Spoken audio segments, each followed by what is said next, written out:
Hello, and welcome to What Are the Ingredients, a series where I explain what an ingredient is so you can read the labels confidently.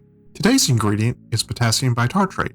Potassium bitartrate is an acidic salt of potassium and tartaric acid. You probably know it better as cream of tartar, a white powder in the baking aisle. It has an E number of E336 in the EU.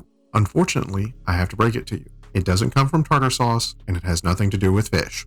Originally found as a crude extract from the must of winemaking, the salt begins to form when the potassium and tartaric acid in the grapes are released into the mashed fermenting fruit goo and juice. As the juice ferments, the salts form. Since potassium bitartrate doesn't like being dissolved in water, it precipitates out of solution, forming crystals. These crystals either collect on the cork, around the inside of the cast, or salting out and forming on the bottom of the bottles. They are poetically referred to as wine diamonds, wine stones, or bees' wings, and were collected and dried for their use in baking. The French schools of cuisine have incorporated its use in several desserts, candies, and baked goods since the 1700s, and its use has spread from there. It is used in stabilizing whips, as part of a lower sodium salt substitute, volumizing baked goods, and in several candies to get the sugar to do candy things.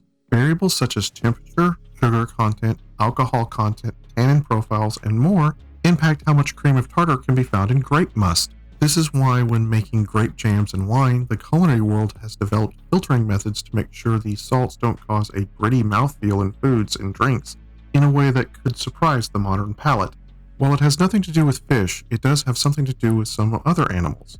A PSA for any dog and cat lovers out there: you might have heard to never give your babies grapes or raisins. While the mechanism of harm had been hypothesized, in 2021, several unfortunate pets who had gotten into their owners' baking supplies and sadly passed away contributed to the primary literature. Veterinarian researchers collaborated by coordinating through animal poison control and compared the organ damage of those who had mistakenly eaten cream of tartar and those who had eaten grapes.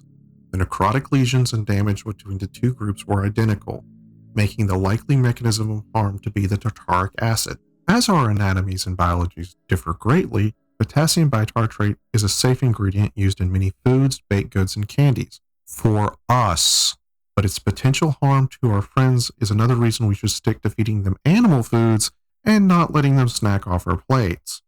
Stay tuned to the channel for more upcoming content like What Are the Ingredients?